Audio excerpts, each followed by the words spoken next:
नमस्ते बच्चों। आज हम पढ़ेंगे थॉमस हॉब्स के बारे में, जो कि एक समझौतावादी विचारक है।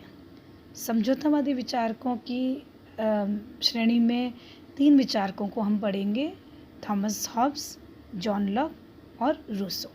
ये तीनों विचारक समझौतावादी विचारक माने जाते हैं, जिन्होंने कि राज्य की उत्पत्ति के सामाजिक समझौते के सिद्धांत का प्रतिपादन किया। इन विचारकों ने राज्य की उत्पत्ति के लिए एक समझौतावादी सिद्धांत या एक समझौतावादी प्रवृत्ति या दृष्टिकोण को अपनाया, और उसी आधार पर उन्होंने राज्य के स्वरूप का, सरकार के स्वरूप का प्रतिपादन किया। तो थॉमस हॉब्स, जो कि एक अंग्रेज़ी विद्वान था, जो कि इंग्लैंड का था, थॉमस हॉब्स उन राजनीतिक विचारकों में माना जाता है जिसका नाम संप्रभुता की अवधारणा के साथ भी जुड़ा हुआ है। कहने का तात्पर्य है कि हॉब्स एक ऐसा विचारक माना जाता है जिसने राजनीतिक विज्ञान में सर्वप्रथम संप्रभुता की अवधारणा का स्पष्ट रूप से या निश्चित अवधारणा के रूप में उसका प्रतिपादन किया। तो इन जो विचारकों को हम पढ़ेंगे, जिसमें सबसे पहले हम थॉमस हॉब्स को पढ़ेंगे, तो इनका नाम जो है वो समझौतावादी विचारक के रूप में इनका जो नाम है, या फिर इनको जो हम पढ़ते हैं, इनके विचारों को हम पढ़ते हैं, वो समझौतावादी विचारक के रूप में इनको हम पढ़ते हैं। उसमें सर्वप्रथम है थॉमस हॉब्स, जिसने कि राज्य की उत्पत्ति के सर्वप्रथम समझौतावादी सिद्धांत का प्रतिपादन किया। समझौतावादी सिद्धांत के अनुसार कि हॉब्स का मानना है कि राज्य की उत्पत्ति एक समझौते का परिणाम है, या एक सामाजिक समझौते का परिणाम है, राज्य संस्था। इसलिए इनके लिए राज्य एक प्राकृतिक स्वाभाविक संस्था नहीं है, बल्कि राज्य एक कृत्रिम संस्था है, एक निर्मित संस्था है, जिसको कि मनुष्यों ने उस समय मिलकर एक समझौते के द्वारा राज्य नामक संस्था को निर्मित किया। तो यहाँ पर हॉब्स, लॉक और रूसो तीनों समझौतावादी विचारक है, लेकिन इन तीनों की विचारधारा इस मामले में पृथक पृथक है, भिन्न भिन्न है। इन तीनों विद्वानों ने समझौते में मानव की प्रकृति, प्राकृतिक अवस्था, समझौते का कारण, समझौते का स्वरूप और समझौते के बाद जो राज्य की उत्पत्ति होती है, इन सब पॉइंट्स के आधार पे इन तीनों विचारकों ने अलग अलग अपने विचारों का प्रतिपादन किया। तीनों ने माना है कि राज्य समझौते का परिणाम है, राज्य सामाजिक समझौते की उत्पत्ति है, लेकिन तीनों विचारकों की अवधारणा बहुत अलग है। इन तीनों विचारकों ने समझौते का बाद जो राज्य उत्पन्न होता है, उसमें तीनों ने राज्य को अलग अलग प्रकृति का, अलग अलग स्वरूप का माना है, और इस समझौते की शुरुआत तीनों विचारक मानव प्रकृति और मानव स्वभाव से ही करते हैं। तो तीनों के लिए मानव स्वभाव और मानव की प्रकृति बिल्कुल ही भिन्न भिन्न है। तो यहाँ पर आज जो हम पढ़ेंगे, थॉमस हॉब्स के बारे में पढ़ेंगे कि थॉमस हॉब्स जो है वह उसने किस प्रकार की विचारधारा का सामाजिक समझौते में उसकी विचारधारा किस प्रकार की है। तो थॉमस हॉब्स का नाम निरंकुशतावाद के साथ भी जुड़ा हुआ है, क्योंकि हॉब्स ने एक ऐसी निरंकुश सत्ता का प्रतिपादन किया समझौते के बाद। राज्य की जो सत्ता है वो ऐसी होगी जो निरंकुश है, सर्वोच्च है, सर्वशक्तिमान है, और जिस पर कोई प्रतिबंध या नियंत्रण नहीं हो। तो इस चिंतन के आधार पर हॉब्स ने संप्रभुता की अवधारणा को जन्म दिया। तो हॉब्स का जो राजनीति विज्ञान में जो उसका योगदान है, जिस क्षेत्र में उसका योगदान है, वो सामाजिक समझौते के सिद्धांत को प्रतिपादित करने में और एक प्रकार से संप्रभुता की अवधारणा का प्रतिपादन करने में है। तो इस प्रकार हम देखते हैं कि हॉब्स का जो नाम है वह एक निरंकुशतावादी विचारक के रूप में है, जिसने राजनीतिक दर्शन में निरंकुशतावादी शासन की अवधारणा को जन्म दिया, लेकिन फिर भी उसकी विचारधारा सबसे अधिक व्यक्तिवादी भी है।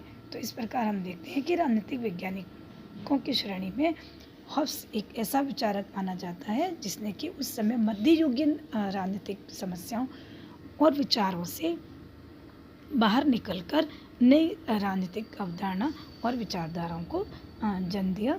तो हॉब्स जो है वो इंग्लैंड का नागरिक था और इस प्रकार उसने उस समय की जो उसकी विचारधारा थी, उसने जो उस समय जो इंग्लैंड का माहौल था वो गृह युद्ध का वातावरण था। तो इसलिए कहते हैं कि हॉब्स और भय दोनों जुड़वा शिशुओं की तरह साथ साथ पैदा हुए हैं।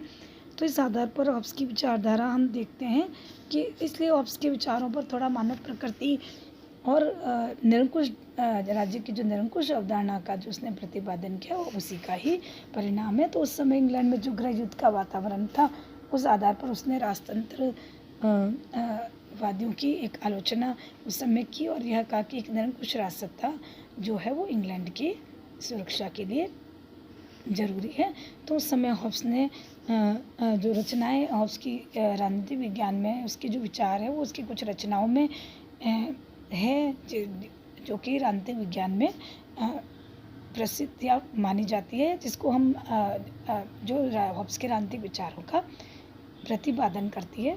उसमें सबसे महत्वपूर्ण है लेवियाथन जो 1651 में प्रकाशित हुई, फिर डी सीवे, डी कॉर्पोरे, डी होमिनी, इस तरह की रचनाएं हॉब्स की महत्वपूर्ण है जिसका प्रतिपादन हॉब्स ने किया। लेवियाथन में हॉब्स ने अपने राजनीतिक विचारों का प्रतिपादन किया और यहाँ पर उसने राज्य के बारे में, राज्य की सत्ता, प्रभु सत्ता के बारे में, मानव स्वभाव, प्राकृतिक अवस्था, राज्य की उत्पत्ति कैसे हुई, राज्य का स्वरूप कैसा था, इन सब के बारे में उसने अपने ग्रंथ लेवियाथन में उसने अपने विचारधारा का प्रतिपादन किया।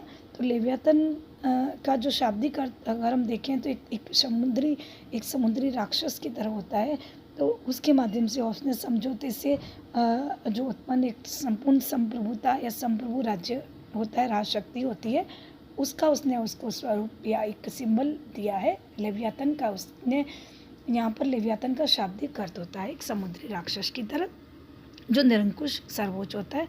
उसी आधार पर उसने कहा है कि राज्य की उत्पत्ति समझौते के बाद जो राज्य उत्पन्न होता है उसका स्वरूप बिल्कुल लेवियाथन की तरह होता है जो निरंकुश, सर्वोच्च और सर्वशक्तिमान होता है, जिसकी सत्ता पर किसी भी प्रकार का कोई नियंत्रण नहीं होता है। तो इस प्रकार उसने कहा है कि सब मनुष्यों ने उस समय जो राज्य बना, मनुष्यों ने मिलकर सभी मनुष्यों ने मिलकर एक राज्य का निर्माण किया जिसमें कि उन्होंने एक व्यक्ति विशेष को सारी शक्तियाँ जो है वो सौंप दी।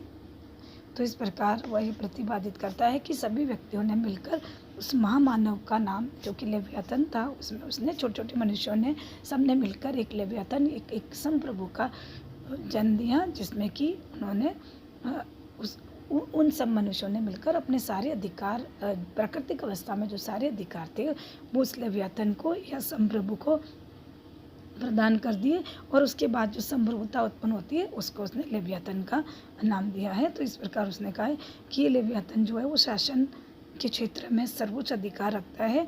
तो इस प्रकार कहता है कि हॉब्स की जो यह लेवियाथन कृति और आंतरिक विचारों के इतिहास में संपूर्ण संप्रभुता की प्रथम व्याख्या करने वाली कृति है। तो लेवियाथन उसके लिए एक संप्रभु है जो कि राज्य में सर्वोच्च अधिकार प्राप्त करता है। जो मनुष्यों ने मिलकर एक राज्य को जन्म दिया उसमें सभी ने मिलकर अपने अधिकार उस संप्रभु को, उस व्यक्ति विशेष को दे दिया जिसको लेवियाथन का नाम हॉब्स ने दिया है।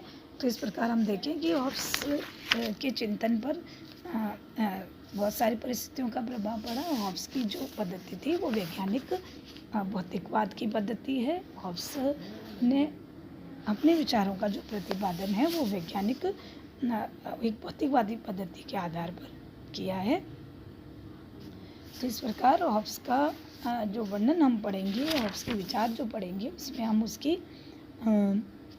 जो सामाजिक समझौते को जो हम पढ़ेंगे उसमें विभिन्न विचारधाराएं हैं जैसे मानव स्वभाव कैसा है, प्राकृतिक अवस्था कैसी है, प्राकृतिक अधिकार, प्राकृतिक कानूनों की क्या स्थिति है, फिर समझौते के क्या कारण है, फिर सामाजिक समझौते द्वारा राज्य की उत्पत्ति कैसे हुई, उस राज्य की उत्पत्ति जो हुई उसमें राज्य का स्वरूप किस तरह का है। इसको हम अलग अलग व्याख्या में पढ़ेंगे और अक्सर एग्जाम में क्वेश्चन भी आता है कि हॉब्स द्वारा विवेचित या प्रतिपादित सामाजिक समझौते के सिद्धांत का आलोचनात्मक विवेचन कीजिए। तो उसमें सर्वप्रथम हॉब्स ने मानव स्वभाव का बारे में बताया है मतलब हम बच्चों जब सामाजिक समझौते को पढ़ेंगे, हम तीनों को, चाहे हॉब्स, लॉक या रूसो, हम तीनों विचारकों का सामाजिक समझौते का जो सिद्धांत है उसको हम पढ़ेंगे। तो उसमें हम पॉइंट्स में पढ़ेंगे उस समझौता सिद्धांत को। सबसे नंबर 1 पर हम मानव स्वभाव को पढ़ेंगे, मानव प्रकृति को पढ़ेंगे। दूसरे नंबर पर हम प्राकृतिक अवस्था को पढ़ेंगे। तीसरे नंबर पर हम प्राकृतिक अधिकार कानून, फिर हम समझौते का कारण, फिर हम समझौते के स्वरूप कैसा है, यानी राज्य की उत्पत्ति जो समझौते के द्वारा हुई वो कैसी हुई, और फिर राज्य का स्वरूप किस तरह का, यानी समझौते के बाद जो राज्य उत्पन्न होता है उसका स्वरूप किस तरह का होता है। तो मानव स्वभाव के बारे में आपसे सर्वप्रथम हम उसका मानव स्वभाव पढ़ेंगे, मानव की प्रकृति पढ़ेंगे कैसी है।